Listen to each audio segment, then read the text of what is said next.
King ఎట్లా అయ్యాడు Iran దానికి పెద్ద కథ ఉంది. దాన్ని 1953లో 1953లో మొహమ్మద్ మొసాదా అని చెప్పి ఒక ప్యాలెస్టీనియన్ గ్రూప్ నుంచి కాదు, తర్వాత వీళ్ళు ప్యాలెస్టైన్ ఇష్యూతో సంబంధం లేని మనిషి ఈయన.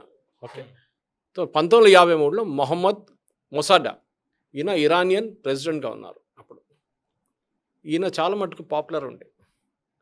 హీ వాజ్ ఇంప్లిమెంట్ చేశాడు, రిఫార్మ్స్ తీసుకొచ్చాడు చాలా మటుకు.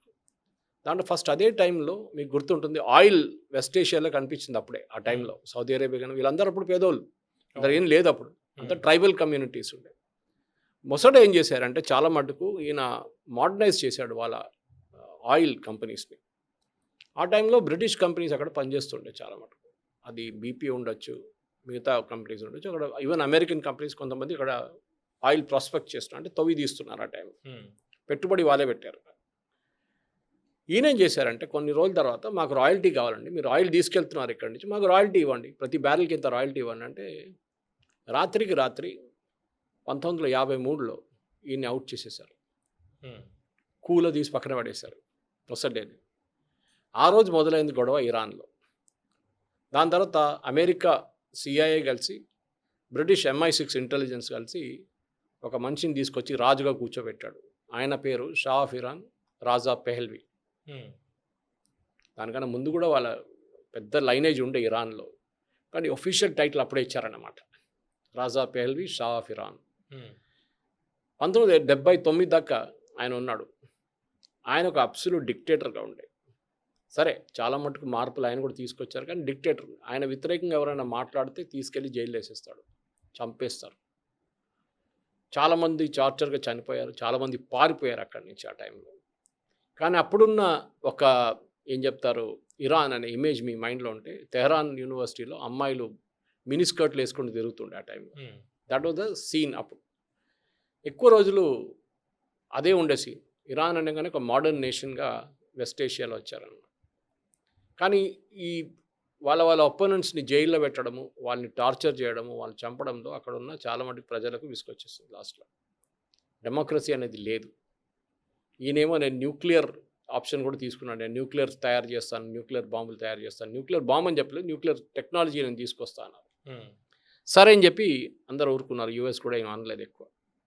కానీ కొన్ని రోజుల తర్వాత అక్కడున్న ప్రజలకి కంప్లీట్ కోపం వచ్చి ఈయన వ్యతిరేకంగా ఒక రిలీజియస్ లీడర్ అక్కడ ఉన్నారు, కోమ్ అని చెప్పి, వీళ్ళొక చాలా మటుకు famous, very holy city of Iranians. వీళ్ళందరూ షియా ముస్లిమ్స్, మీకు గుర్తుంటుంది, షియా ముస్లిమ్స్ వీళ్ళందరూ. ఈ షియా ముస్లిమ్స్ అప్పుడు తీసుకొచ్చింది ఒక టౌన్. అప్పుడు ఆ కోమ్ టౌన్లో ఒక క్లరిక్ ఉంటుండే, అంటే ఒక మౌల్వి, ఆయన పేరు ఖొమేని. ఓకే, పెద్ద పేరు ఉంది, దాంట్లో లాస్ట్ పేరు ఖొమేని. అతను ఖొమేని, ఇతను కమేని, ఖమ్నై, ఖమ్నై. ఖొమేని ఒక చిన్న అప్పుడు యంగ్ రిలీజియస్ టీచర్గా స్టూడెంట్గా వచ్చారు. చాలా మటుకు మస్జిద్లోనే ఉంటారు.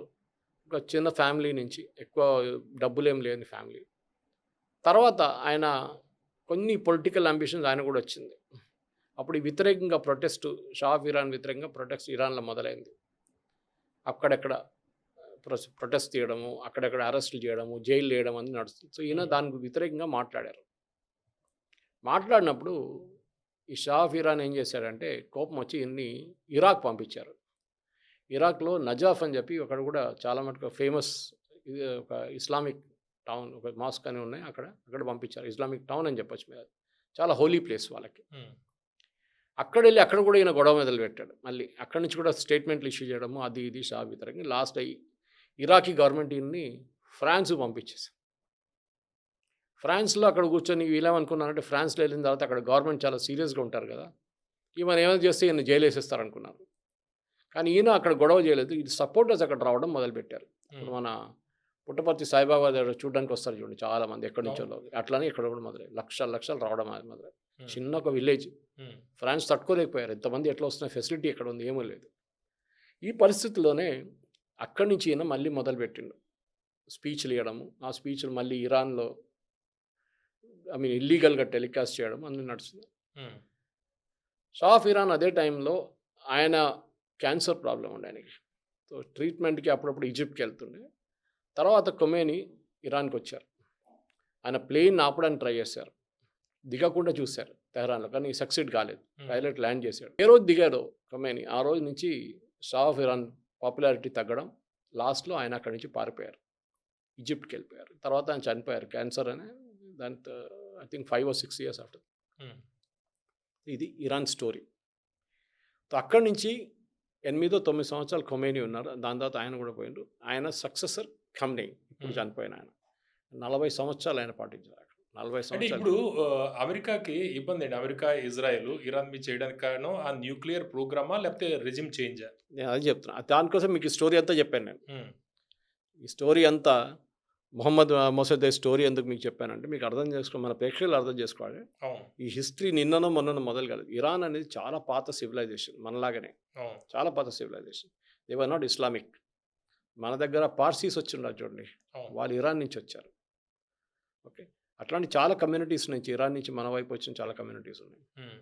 తర్వాతనే వాళ్ళు ఇస్లామిక్ అయ్యారు. ఈ అరబ్స్ వచ్చి కాన్కర్ చేసిన తర్వాతనే దే బికేమ్ ఇస్లామిక్. ఓకే. ఈ ఖొమేని తర్వాత ఖమ్నేయి వచ్చారు. ఖమ్నేయి వచ్చిన తర్వాత ఆయన 40 సంవత్సరాల నుంచి చెప్పిన పార్టీ, దాంట్లో వీళ్ళు న్యూక్లియర్ అంబిషన్స్ మొదలైంది వీళ్ళది. అంటే మాకు కూడా ఒక న్యూక్లియర్ ఆయుధం ఉంటే మేము కూడా అందరిని బెదిరించవచ్చు అని చెప్పి. కానీ వాళ్ళకి తెలుసు అంత ఈజీ కాదు న్యూక్లియర్ టెక్నాలజీ తెచ్చుకోవడము, దాన్ని తయారు చేయడము. వీళ్ళు స్టార్టింగ్ లో పాయింట్లో వీళ్ళు ఒక న్యూక్లియర్ ప్లాంట్ అది స్టార్ట్ చేశారు, రష్యాతో సంబంధం పెట్టుకుని, రష్యాతో టైఅప్ పెట్టుకుని. ఈవెన్ ఇరాక్ ట్రై చేశారు అది సద్దాం హుసేన్ టైంలో, కానీ ఇజ్రాయెల్ దాన్ని బాంబ్ చేసి పడేశారు. Hmm. కానీ ఇరాన్తో చేయలేకపోయారు. పాకిస్తాన్తో కూడా రెడీగా ఉన్నారు ఇజ్రాయెల్ బాంబ్ చేయడానికి ఆ టైంలో, ఏక్యూ ఖాన్ ఉన్న టైంలో. కానీ అప్పుడు ఇందిరాగాంధీ సపోర్ట్ చేయలేదు దాన్ని. మనం సపోర్ట్ చేస్తే పాకిస్తాన్కి వాళ్ళ న్యూక్లియర్ ప్రోగ్రామ్ రాకపోతుండే వాళ్ళ ద్వారా. ఈ పరిస్థితుల్లో న్యూక్లియర్ ప్రోగ్రామ్ మొదలైంది. సింపుల్గా న్యూక్లియర్ ప్లాంట్ పెట్టబోతున్నాం, పవర్ కోసం, ఎలక్ట్రిసిటీ కోసం, which is surprising. Hmm. Because ఒక ఆయిల్ రిచ్ కంట్రీకి ఆయిల్ ఉన్నప్పుడు ఎందుకు న్యూక్లియర్? అంటే దాంతోనే ఇజ్రాయెల్కి ఉంది కదా. ఇజ్రాయెల్కి ఉందని ఇవాళ కూడా ఎవరు చెప్పలేదు. Hmm. Israel has not declared that they have a nuclear weapon. ఇవాళ దాకా లేదు. ఈవెన్ ఐఏఈకి చెప్పలేదు వాళ్ళు. Hmm. International Atomic Energy Agency కూడా ఇవాళ దాకా ఇజ్రాయెల్ని ఒక న్యూక్లియర్ నేషన్గా అంగీకరించట్లేదు. వాళ్ళు కూడా చెప్పలేదు ఇవాళ దాకా. They are very clear, they will not talk about it అనమాట. ఈ పరిస్థితుల్లోనే ఇప్పుడు మీరు అడిగిన ప్రశ్న వస్తుంది, ఎందుకు ఈ గొడవ, ప్రాబ్లం ఏంటి? ఈ న్యూక్లియర్ ప్రోగ్రామ్ మొదలైన టైం నుంచి పీస్ఫుల్గా ఉన్నప్పుడు ప్రాబ్లం లేకుండే. న్యూక్లియర్ ప్లాంట్ ఇస్ఫహాన్ అని చెప్పి ఒక టౌన్ ఉంది, అక్కడ కూడా వాళ్ళ పెద్ద న్యూక్లియర్ ఫెసిలిటీ ఉంది. అది కాకుండా ఇంకా 2-3 చోట్లలో చిన్న చిన్న ఫెసిలిటీస్ ఉన్నాయి. ఇస్ఫహాన్లో యూనివర్సిటీ కూడా ఉంది చాలా పెద్ద. Hmm. ఈ న్యూక్లియర్ ప్లాంట్ నుంచి వీళ్ళు దీని ప్యూరిటీ మీద ఉంటుంది పవన్ గారు. 30% ప్యూరిటీ ఉంటే మీరు ఒక న్యూక్లియర్ ప్లాంట్ నడిపించుకోవచ్చు. మన దగ్గర చెర్లపల్లిలో న్యూక్లియర్ ఫ్యూయల్ కాంప్లెక్స్ ఉంది, NFCL. అక్కడ ఇదే చేస్తారు. Hmm. యురేనియం తెచ్చుకొని దాన్ని ప్యూరిటీ చేసి ఎన్రిచ్మెంట్ చేసి దాన్ని రాడ్స్లో తయారు చేసి ప్లాంట్స్కి పంపిస్తారు, మన కల్పాకం కానీ మిగతా. ఈ పరిస్థితులు అది. సో వీళ్ళు ఏం చేశారంటే, వీళ్ళు 30% నుంచి 40 చేశారు, 40 నుంచి 50 చేశారు. అప్పుడు యుఎస్కి మెసేజ్ వచ్చింది, వీళ్ళు పెంచుకుంటూ పోతున్నారు. సో ఐఏఈఏ ఒక ఇన్స్పెక్షన్ ఆర్డర్ చేశారు, ఇంటర్నేషనల్ అటామిక్ ఎనర్జీ ఏజెన్సీ. వీళ్ళు ఒక వాచ్ డాగ్. ప్రతి న్యూక్లియర్ ప్లాంట్ని, ప్రతి న్యూక్లియర్ ఫెసిలిటీ వీళ్ళు వచ్చి చెక్ చేస్తారు. మన దగ్గర కూడా ఉండే ఇనీషియలీ, కానీ మన దాని తర్వాత వాళ్ళకి పర్మిషన్ తీసేశారు. దాంట్లో చాలామందికి మన సిఐ వాళ్ళు ఉంటారు అమెరికన్, వాళ్ళ పని ఇదే. కొంచెం చూస్తారు వాళ్ళు వీళ్ళు ఏం చేస్తున్నారు అని, అది వాళ్ళ గవర్నమెంట్కి వెళ్ళి చెప్తారు. ఐఏ వచ్చి ఇన్స్పెక్ట్ చేసి వాళ్ళకి డౌట్ వచ్చి రిపోర్ట్ ఇచ్చారు, వీళ్ళు వెపన్స్ గ్రేడ్ యురేనియం తయారు చేస్తున్నారు. వెపన్స్ గ్రేడ్ అంటే ఒక 60% ప్యూరిటీకి వచ్చిన తర్వాత you're almost at the weapons grade. ఒక 70 అయిపోతే మీరు న్యూక్లియర్ ఆయుధాలు తయారు చేసుకోవచ్చు, న్యూక్లియర్ వెపన్స్. అది చాలా డేంజరస్. అది లోకంలో మనకు తెలిసింది 5-6 రాష్ట్రాలకే nuclear technology, including 2 here, India and Pakistan. So ఇజ్రాయెల్కి ఇది ఒక టెన్షన్. ఒకసారి ఒక ఇరాన్ లాంటి రాజ్యంలో న్యూక్లియర్ వెపన్ వచ్చేస్తే మన మీద ఏ రోజైనా దాడి చేయొచ్చు. Israel as a nation finish చేసి పడేస్తారు. కానీ ఇజ్రాయెల్ ఏం చేశారంటే, వీళ్ళ న్యూక్లియర్ టెక్నాలజీని ధ్వంసం చేయడానికి స్టార్టింగ్ నుంచి ట్రై చేశారు, సబోటాజ్ చేశారు. వీళ్ళు కడుతున్నప్పుడు కన్స్ట్రక్షన్ టైంలోనే అటాక్ చేశారు ఇండైరెక్ట్గా. అది కాకుండా వీళ్ళు అన్ని తయారు చేసిన తర్వాత ఆ న్యూక్లియర్ ప్లాంట్ ఎట్లా నడిపించాలని చెప్పి ఆ టైంలో సీడీలు ఉండే, గుర్తుంటుంది. సీడీస్లో ప్రోగ్రామ్ రాసి పెట్టారు. ఇదంతా చాలా సీడీస్లో ఒక 300-400 సీడీలో ప్రోగ్రామ్స్ ఉంటుంది, కాంప్లికేటెడ్ ప్రోగ్రామింగ్. ఇది పెట్టి రన్ చేస్తేనే ప్లాంట్ రన్ అవుతుంది అన్నమాట. ఒకరోజు రాత్రి ఇది మొత్తం దొంగతనం అయింది, కంప్లీట్ తీసుకెళ్ళిపోయారు. ఆ డబ్బా మొత్తం తీసుకెళ్ళిపోయారు ఇజ్రాయెల్ వాళ్ళు వచ్చి, మొసాడ్ వచ్చి. ఆలోచించండి, వాళ్ళ న్యూక్లియర్ ప్రోగ్రామ్ దూరి వాళ్ళ న్యూక్లియర్ ఫెసిలిటీకి వెళ్ళి మొత్తం ఎత్తుకెళ్ళిపోయారు. వాళ్ళు ఎత్తుకెళ్ళిపోయిన తర్వాత వీళ్ళకి తెలిసింది పోయిందండి. హ్మ్. సో దాంతో వీళ్ళ ప్రోగ్రామ్ ఆగిపోయింది చాలా రోజులు. తర్వాత వీళ్ళు మళ్ళీ మొదలుపెట్టారు. అక్కడెక్కడి నుంచి తెచ్చుకున్నారు సోర్సెస్ నుంచి.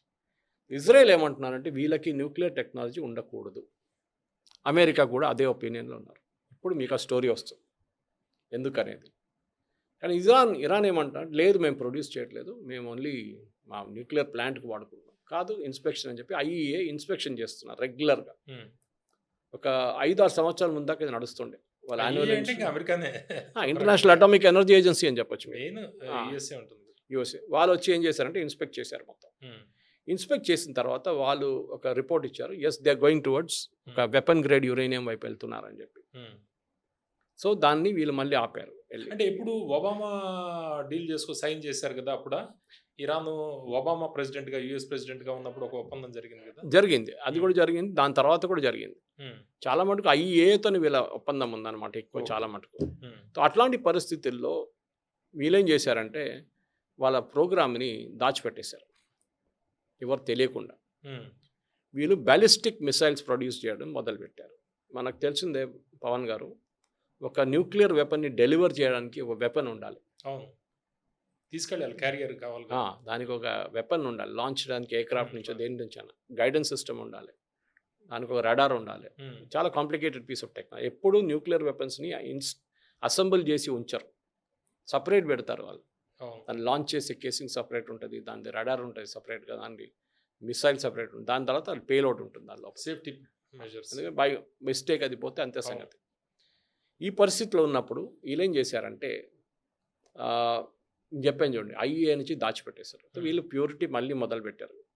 దానికి వీళ్ళు సెంట్రిఫ్యూజ్ అంటారు. మనం స్కూల్లో, కాలేజీలో నేర్చుకుంటున్నప్పుడు సైన్స్ ల్యాబ్‌లో, కెమిస్ట్రీ ల్యాబ్‌లో సెంట్రిఫ్యూజ్ యూజ్ చేస్తారు. తిరుగుతుంది అది. అవును. వయలెంట్ పేస్‌లో తిరుగుతుంది. మన దగ్గర ఉన్న చాలా బేసిక్. ఇది ఇండస్ట్రియల్ లెవెల్ అది కూడా యురేనియంకి వచ్చినప్పుడు అది చాలా పెద్ద కాంప్లికేటెడ్ టెక్నాలజీ. హ్మ్. కానీ సెంట్రిఫ్యూజ్ బేసిక్‌లీ. ఈ సెంట్రిఫ్యూజ్‌తోనే యురేనియం ఎన్రిచ్‌మెంట్ ఎక్కువ నడుస్తుంది. ఇది ఎవరో యూరోప్ నుంచి ఆర్డర్ చేశారు. Through a third nation. హ్మ్. దేనికంటే ఏదో సైంటిఫిక్ రీసెర్చ్ అని చెప్పి. అది యూఎస్ పట్టుకున్నారు. హ్మ్. తర్వాత వాళ్ళు ఇంట్రోగేట్ చేసి యూరోపియన్ కంపెనీని ఇంట్రోగేట్ చేసి ఎవరు ఆర్డర్ ఇచ్చారని చెప్తే వాళ్ళకి మొత్తం డీటెయిల్స్ వచ్చింది. లాస్ట్‌లో అది ఇరాన్‌కి వచ్చి చేరుకుంది. ఓకే. వీళ్ళు ఆర్డర్ చేశారు. అంటే వీళ్ళు ఏదో చేస్తున్నారు మళ్ళీ. Then they started harassing. US started వాళ్ళు హరాస్ చేయడం మొదలుపెట్టి ఇరాన్‌ని. మీ న్యూక్లియర్ ప్రోగ్రామ్ ఆపండి. వీళ్ళేమంటారు మేము ఆపము. మేము పీస్‌ఫుల్ పర్పసెస్‌కి చేస్తున్నాం. మేము ఓన్లీ మా ప్లాంట్ నడిపియడానికి చేస్తున్నాం. రిసర్చ్‌కి యూజ్ చేస్తున్నాం. కానీ వాళ్ళ యాక్చువల్ స్ట్రాటజీ ఏంటంటే ఒకసారి మా దగ్గర ఒక న్యూక్లియర్ ఆయుధం వస్తే మమ్మల్ని ఎవరు ముట్టరు. హ్మ్. And classic example north Korea. Kim Jong Un. వాడి జోలికి ఎవరు ఎళ్ళరు కదా! ఎందుకు? వాడి దగ్గర ఉన్నాయి కాబట్టి. మా దగ్గర ఉన్నాయని చెప్పి. హ్మ్. అదే టైంలో వెనిజువేలాకి వెళ్ళారు కదా! వాడి దగ్గర లేవు కాబట్టి. లేవు కాబట్టి. హ్మ్. ఇది ప్రాబ్లం. హ్మ్. ఇరాన్ దగ్గర ఒకసారి వస్తే వీళ్ళు అక్కడ దగ్గర కూడా వెళ్ళలేరు వాళ్ళు. వాడు తీసుకొచ్చి వేసేస్తాడు మీ మీద. అంతే ప్లస్ సంగతి. మిడిల్ ఈస్ట్‌లో కూడా వాడి ఆధిపత్యం పెరిగిపోతుంది కదా! న్యూక్లియర్ వెపన్ యూజ్ కూడా డెఫినెట్‌గా. అప్పుడు ఇజ్రాయెల్ కొద్దిగా డౌన్ అవుతుంది. డౌన్ కాదు. ఇజ్రాయెల్‌కి ఏ రోజైనా ఒక పెద్ద థ్రెట్ అది. థ్రెట్. అవును. తీసుకొచ్చి ఏసేస్తే చిన్న రాజ్యం ఇజ్రాయెల్ అది అయిపోతది. నెక్స్ట్ 500 ఏంటి 5000 సంవత్సరాలు ఎక్కడ దగ్గర కూడా వెళ్ళలేరు ఎవరు. హ్మ్. చెర్నోబిల్ చూసాం మనం. అవును. ఫుకుషిమా చూసాం మనం. అవును. ఈ పరిస్థితికి వచ్చేస్తారు మనం. హ్మ్. దాంట్లోనే ఈ ప్రాబ్లమ్ స్టార్ట్ అయింది. ఇప్పుడు ఈ ఓవరాల్‌గా యూఎస్ ఇంట్రెస్ట్ ఏంటి? అంటే మిడిల్ ఈస్ట్ మీద వాడి ఆధిపత్యం ఉండాలి. వయా ఇజ్రాయిల్ అనేదా వాడి ఉద్దేశం? యెస్. అదొకటి ఉంది. అది హ్మ్. లేదని చెప్పట్లేదు. యూఎస్ ఏమంటున్నారంటే మేము ఇరాన్‌ని న్యూక్లియర్ వెపన్ స్టేట్‌గా అంగీకరించాం. ఆ పరిస్థితికి వాళ్ళు రాకూడదు. హ్మ్. ఇంకొక హెడేక్ అయిపోయింది. ఇంకో పాకిస్తాన్ తయారవుతున్నారు. అది పవన్ గారు. హ్మ్. అక్కడి నుంచి ముందుకు వీళ్ళు ఇన్స్‌పెక్షన్స్ ఇన్సిస్ట్ చేస్తే మళ్ళీ వీళ్ళు అగ్రీ చేశారు ఫస్ట్. దాని తర్వాత వీళ్ళు నిరాకరించారు. Hmm. Inspections we will not agree అని చెప్పారు. హ్మ్. సో ఈ పరిస్థితుల్లో ఇప్పుడు నడుస్తున్న కాన్‌ఫ్లిక్ట్ అక్కడే మొదలైంది. ఓకే. సో మీరు ఇన్స్‌పెక్షన్ అలౌ చేయకపోతే మేము మీ న్యూక్లియర్ ప్రోగ్రామ్‌ని ఆపడానికి ఏదైనా చేస్తాము. ఫస్ట్ హ్మ్. నెగోషియేట్ చేద్దామన్నారు. చాలా రోజుల నుంచి నెగోషియేషన్ నడుస్తుంది. వీళ్ళు మాట్లాడతారు, వాళ్ళు మాట్లాడతారు, వీళ్ళు మాట్లాడతారు. లాస్ట్‌లో ఇప్పుడు దోహాలో దోహా కాదు ఒమాన్‌లో మస్కట్‌లో వీళ్ళిద్దరు కలిసి జెనీవాలో మీట్ అయ్యారు ఫస్ట్. ఒమాన్ గవర్నమెంట్ ఒక మీడియేటర్ రోల్ ప్లే చేస్తున్నారు. ఒమానీ ఫారెన్ మినిస్టర్ వాళ్ళు. పేరైంది కదా! అది Jared Kushner, son in law of president Trump and Steve Witkoff వీళ్ళిద్దరు మీట్ అయ్యారు. చాలాసార్లు కలిసారు. 5, 6 సార్లు కలిసారు. కానీ ఎక్కడ జరగట్లేదు. ఆ ముందుకెళ్ళట్లేదు. సన్ ఇన్ లా రోల్ ఏంటి? అతను జూ కాబట్టా? ఇజ్రాయెల్ ఎవరు? Trump son in law. ఆయన అన్నిట్లో ఉన్నాడు గదా! హ్మ్. ఆయన ఏ దాంట్లో ఉంటే పంపిస్తున్నాడు. ట్రైనింగ్ ఇస్తున్నాడు మరి ప్రెసిడెంట్ కావచ్చు కదా! వాళ్ళ ఫ్యామిలీ నుంచి ఆ! ఎవరైనా ఒకరు. ఆ! సో, ఆ స్ట్రాటజీ అన్నమాట. హ్మ్. ఇదంతా చూసుకున్నప్పుడు పవన్ గారు ద మెయిన్ ప్రాబ్లమ్ అది అమెరికాకి వీళ్ళని న్యూక్లియర్ పవర్ కాకూడదు. సో, వీళ్ళని ప్రెషరైజ్ చేసి టాక్స్‌లో వచ్చారు వాళ్ళు.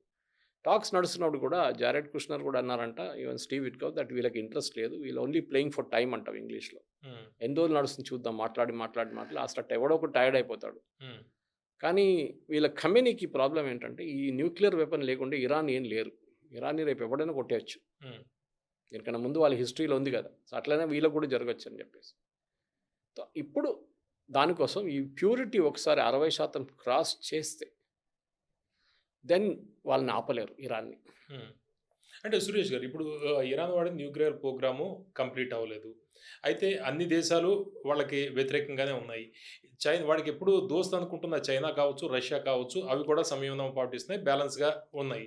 ఇటువంటి టైంలో ఇంత ధైర్యంగా గల్ఫ్‌లోని చాలా దేశాల మీద ఇరాన్ వాడు ఏ ధైర్యంతోటి దాడులు చేస్తున్నాడు యూఎస్ బేస్‌ల మీద? దానికి ఫస్ట్ మనం అర్థం చేసుకోవాల్సిందంటే ఈ కాన్ఫ్లిక్ట్ అక్కడే మొదలైతుంది. మీరు అడిగారు చూడండి. హ్మ్. వీళ్ళకి ఏముంది? ఎవరికి? ఇజ్రాయెల్‌కి ఏముంది దీంట్లో అని చెప్పేసి. హ్మ్. ఇజ్రాయెల్ భయం ఏంటంటే మీకు చెప్పాను. వీళ్ళ న్యూక్లియర్ వెపన్స్ వస్తే ఫస్ట్ మమ్మల్ని ఫినిష్ చేసేస్తారు. హ్మ్. ఇరాన్ ఏం చేశారంటే చాలా సంవత్సరాల ముందు నుంచే వీళ్ళు ప్రాక్సీస్‌ని పెట్టడం మొదలుపెట్టారు. అంటే హ్మ్. వాళ్ళ ఏజెంట్లు ఎక్కడ లెబనాన్‌లో, గాజా? గాజాలో, హూతీస్ హ్మ్. యెమెన్‌లో అట్లాంటివి. యెమెన్. వీళ్ళ పని ఎప్పుడు చూసినా ఇజ్రాయెల్ మీద దాడి చేయడం. అది వీళ్ళ స్ట్రాటజీ. అవన్నీ టెర్రరిస్ట్ గ్రూపులు. అది బ్యాన్ లె కూడా చేసింది కదా యూఎస్. లెబనాన్ అనేం గాని లెబనాన్ ఒక రాష్ట్రం. అక్కడ టెర్రరిస్ట్‌గా వచ్చి కూర్చున్నోళ్ళు వీళ్ళు. హ్మ్. Hezbollah. Gaza is under Palestine. కానీ అక్కడ వచ్చి కూర్చున్నోళ్ళు హమాస్. హమాస్. హమాస్ ఎలక్షన్ ఏం గెలవలేదు అక్కడ. కానీ వాడు ఇప్పుడు సైలెంట్‌గా ఉన్నట్టున్నాడు కదా! వాళ్ళు హమాస్ మొత్తం లీడర్‌షిపే ఫినిష్ చేసి పడేశాడు. ఆ! అక్కడేమో హూతీలు. హ్మ్. యెమెన్‌లో. అక్కడ గవర్నమెంటే లేదు. గవర్నమెంట్ ఒక చిన్న ముక్కలో కూర్చున్నారు. సౌదీ అరేబియా సపోర్ట్ చేస్తున్నారు. ఇంకొక ముక్కని యూఏఈ సపోర్ట్ చేస్తున్నారు. హ్మ్. వీళ్ళు టెర్రరిస్టులు నన్ను అడిగితే. వీళ్ళు అప్పుడప్పుడు ఫైర్ చేస్తూనే ఉంటారు మిసైల్స్. కానీ ఇప్పుడు ప్రాబ్లమ్ ఎక్కడొచ్చిందంటే ఇజ్రాయెల్ ఒక 2, 3 సంవత్సరాల ముందు మీకు తెలుసు అక్కడ గొడవ మొదలైనప్పుడు ఫస్ట్ వాళ్ళు హమాస్‌ని ఫినిష్ చేసి పడేశారు. ఈ అక్టోబర్ 7థ్ వాళ్ళ సిటిజన్స్‌ని 1200 మందిని చంపిన తర్వాత చాలామందిని కిడ్నాప్ చేసి తీసుకెళ్ళిన తర్వాత హ్మ్. ఒక స్ట్రాటజీ మీద వీళ్ళు ఇజ్రాయెల్ ఏం చేశారంటే హ్మ్. వీళ్ళనందరినీ ఇవాళ ఎక్కువసేపు వీళ్ళని ఉంచుకోలేము. హ్మ్. ఫినిష్ చేసేద్దామని చెప్పి చాలా మటుకు మీకు తెలుసు మొబైల్‌లో బాంబులు పెట్టారు. చాలా అట్లాంటి పనులు చేస్తారు. హెజ్బుల్లా చీఫ్ నస్రుల్లాని చంపారు. హ్మ్. ఆయన ఒక బంకర్‌లో కూర్చొని మీటింగ్ పెట్టుకుంటున్నప్పుడు బంకర్ బస్టర్ బాంబ్ వేసి ఫినిష్ చేసేసారు. చాలా మటుకు లెబనాన్‌లో ఉన్న హెజ్బుల్లా సెంటర్స్ మీద దాడి మొదలుపెట్టారు. అప్పుడే అక్టోబర్ 7 తర్వాత. దాంట్లో చాలా మటుకు హెజ్బుల్లా కంప్లీట్‌గా ఫినిష్ అయిపోయారు. ఎస్పెషల్లీ ఇరాన్ నుంచి ఆయుధాలు రావడం బంద్ అయిపోయింది. ఇరాన్ 3 టైప్‌ల ఆయుధాలు మెయింటైన్ చేసుకుంటారు. ఒకటి వాళ్ళ కోసం హ్మ్. హై ఎండ్ ఉంటది. అది బాలిస్టిక్ ఉండొచ్చు, సూపర్‌సోనిక్ ఉండొచ్చు అన్నీ ఉన్నాయి వాళ్ళ దగ్గర. ఇప్పుడు డ్రోన్స్ కూడా ఎక్కువ అన్నీ వాడుతున్నారు. ఉన్నాయి. వాళ్ళ దగ్గర మొత్తం అన్నీ ఉన్నాయి. రెండోదేమో లెబనాన్ లాగా అక్కడున్న హెజ్బుల్లాకి ఇస్తారు. హ్మ్. కొంచెం అడ్వాన్స్ వెర్షన్స్ ఇస్తారు వాళ్ళకి. గాజాలో ఇచ్చే కన్నా అడ్వాన్స్ వెర్షన్. గాజా వాళ్ళకి థర్డ్ రేట్ ఇస్తారు. హ్మ్. లాస్ట్‌లో ఏం పనికిరానిది వాళ్ళకి ఇస్తారు. ఫైర్ అయితే ఫైర్ అవుతుంది లేకుంటే లేదు అంతే. హ్మ్. ఒకసారి ఫైర్ వచ్చి మీ మీదే పడతది అది. అట్లా ఉంటది. ఈ పరిస్థితుల్లో వీళ్ళు వెపన్స్ డిస్ట్రిబ్యూట్ చేయడం వీళ్ళ ఎక్స్‌పర్టీస్. వీళ్ళు ముందు డబ్బులిస్తారు. డబ్బులతో సహా ఆయుధాలిస్తారు. ఈ ఆయుధాలన్నీ లెబనాన్‌కెళ్ళేది ఈజిప్ట్ నుంచి. హ్మ్. ఒకరోజు ఈజిప్ట్‌కి వీళ్ళు వార్నింగ్ ఇచ్చారు. ఇజ్రాయెల్ మీరు ఎక్కువ రోజులు చేసుకుంటే మిమ్మల్ని కూడా లేకుండా ఉంచేస్తాం. మేము కంప్లీట్ ఫినిష్ చేసాం. ఈజిప్ట్ కొంచెం సీరియస్ అయిపోయారు. హ్మ్. కానీ ఆగలేదు. అప్పుడు కూడా నడుస్తుంది. ఒక అండర్ అండ్ డీలింగ్ అది. ఎందుకంటే ఈజిప్ట్‌లో కూడా అంత పవర్‌ఫుల్ ప్రెసిడెంట్ లేరు ముందు. హొస్ని ముబారక్ లాంటి వాళ్ళు, అన్వర్ సదాత్ లాంటి వాళ్ళు లేరు. ఈ పరిస్థితులు. పవన్ గారు ఇక్కడి నుంచి మొదలైంది ఈ తమాషా అంతా. ఓకే. సో వీళ్ళేం చేశారు? వాళ్ళ మీద దాడి చేసి లెబనాన్‌లో ఉన్న హెజ్బుల్లాని ఫినిష్ చేసేసారు. హ్మ్. ఇక్కడ హమాస్‌ని మీకు తెలిసిన స్టోరీ. హ్మ్. ఓకే. యాహ్యా సిన్వార్ ఇట్లాంటి వాళ్ళని ఇక్కడ కూడా ఫినిష్ చేసి పడేశారు. అటువైపు హూతీల్ని యూఎస్ అండ్ ఇజ్రాయెల్ కలిసి కొట్టారు. ఎందుకంటే వాళ్ళ షిప్‌ల మీద దాడి చేయడం నిన్న కూడా చేశారు వాళ్ళు. చేస్తున్నారు కదా! చేస్తున్నారు. హ్మ్. ఆళ్ళని ఫినిష్ చేయడానికి అంత టైం పట్టదు. ఎందుకంటే హ్మ్. ఏ రోజు ఇరానియన్ రెజిమ్ పడిపోతుందో, లేకుంటే వాళ్ళు ఇప్పుడు ఆల్మోస్ట్ 40 లీడర్లతో సహా చంపారు. ఆ స్టోరీ సెపరేట్‌గా చెప్దాం మనం. హ్మ్. అది ఎట్లా చేశారు? ఎందుకు చేశారని. ఆ పరిస్థితిలో వీళ్ళకి డబ్బులు ఆగిపోతాయి కంప్లీట్‌గా. ఆయుధాలు అయితే ఇప్పుడు లెబనాన్కి వెళ్ళట్లేదు. హ్మ్. ఓకే. హెజ్బుల్లా చాలా ప్రాబ్లంలో ఉన్నారన్నమాట. హ్మ్. అక్కడ హమాస్కేమో లీడర్ లేరు, లీడర్ అందరు పోయారు, అవును. కొంతమంది ఫాలోవర్స్ ఉన్నారు అంతే. వాళ్ళు కూడా ఏం చేయలేకపోతున్నారు. ఇటువైపు హూతీల మీద ప్రెషర్ ఎక్కువ. హ్మ్. అమెరికాతోని వాళ్ళకి ఒప్పందం కూడా చేశారు, వాళ్ళకి పీస్ ట్రీటీ, మేము ఎవరి మీద దాడి చేయమని చెప్పేసి అమెరికా ఆపేశారు. చేసిన అన్నింటినీ పెద్ద తప్పది. అది ఎప్పుడంతే మీరు నెక్స్ట్ రైట్తో పీస్ డీల్ పెట్టుకుంటూ కూడా అదే అయితే ఏదో ఒక రోజు వాళ్ళు తిరిగి వెళ్తారు అడవికి, ఆ రోజు మీరు ఏం హ్మ్. చేయలేకపోతారు తర్వాత. ఈ పరిస్థితులు అనమాట. సో దీనికి పవన్ గారు ఇక్కడ ఇప్పుడు జరిగిన ఈ ఘర్షణకి ఒక స్టోరీ, దీనికన్నా ముందు ఒక 11 డే వార్ ఉండే, 11-12 డే వార్ ఉండే. అవును. వీళ్ళు మిసైల్స్ విపరీతమైన మిసైల్స్ కొట్టారు ఇజ్రాయెల్ వైపు. కొన్ని అయితే ఎస్కేప్ అయింది, కొన్ని ఐరన్ డోమ్ పట్టుకున్నారు, కొన్ని డేవిడ్ స్లింగ్ పట్టుకున్నారు, కొన్ని హ్మ్. పేట్రియట్ మిసైల్స్ హ్యాండిల్ చేసుకున్నారు. అట్లాంటి పరిస్థితుల్లో ఇప్పుడు జరిగిన ఈ దాడికి ఒక రీజన్ ఉంది. ఎందుకంటే యూఎస్కి డౌట్ వచ్చింది, ఇంటెలిజెన్స్ రిపోర్ట్ వీళ్ళు 60% క్రాస్ చేశారు ప్యూరిటీ, ఇప్పుడు కొట్టకపోతే అంత సంగతి.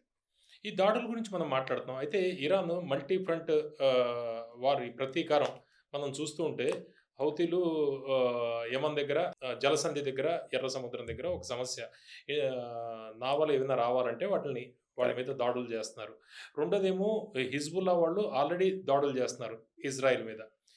ఎంతవరకు ఈ దాడులు ఎంతకాలం కొనసాగే అవకాశం కనిపిస్తుంది? వాళ్ళ బలం ఎంత ఇప్పుడు చూస్తే? నేను దీనికన్నా ముందు చెప్పింది అదే మాట హ్మ్. పవన్ గారు. వీళ్ళ మీద దాడి చేయాలంటే డబ్బులు కావాలి ఒకటి. హ్మ్. ఆల్రెడీ ఉన్నాయన్నారు. చాలా ఏ గ్రేడ్ అంతా వెపన్స్ అన్నీ కూడా వాళ్ళకే వెపన్స్ ఎన్ని పంపించారు. రోజులు ఉంటుంది. హ్మ్. ఇప్పుడు ఆల్రెడీ లాంచర్స్ని మళ్ళీ కొడుతున్నారు ఇజ్రాయెల్. వాళ్ళు లాంచ్ ప్యాడ్స్ని కొడుతున్నారు హ్మ్. హెజ్బుల్లాది లెబనాన్లో. ఎక్కువ రోజులు ఉండవు కదా. ఇరాన్ నుంచి సప్లైస్ రావట్లేదు, ఇరాన్కి సప్లై లేదు. ఇరాన్ దగ్గర సప్లైస్ తగ్గిపోతుంది, ఎందుకంటే అమెరికన్ B-2 బాంబర్స్ వచ్చి వాళ్ళ బ్యాలిస్టిక్ మిసైల్ ప్రాజెక్ట్ మొత్తం కొట్టేశారు హ్మ్. నిన్న రాత్రి. అవును. సో ఎక్కువ రోజులు ఉండవు వాళ్ళ దగ్గర, 3-4 రోజులు ఉంటుంది అంతే. హ్మ్. హమాస్ దగ్గర కూడా అన్ని వెపన్స్ అయిపోయినాయి. అవును. వీళ్ళకి అందరికీ స్టడీ సప్లై వస్తుండే ముందు, అవును. చాలా స్టడీ సప్లై వస్తుంది. ఇప్పుడు సప్లై మొత్తం పోయింది. హ్మ్. ఎక్కడి నుంచి తెచ్చుకుంటారు ఇప్పుడు? డబ్బులు లేవు, ఆయుధాలు లేవు, ఏం చేస్తారు వీళ్ళు? హ్మ్. వీళ్ళు సరెండర్ అయిపోతారు క్వైట్లీ, లేకుంటే డిసపియర్ అయిపోతారు, మాయమైపోతారు అంతే.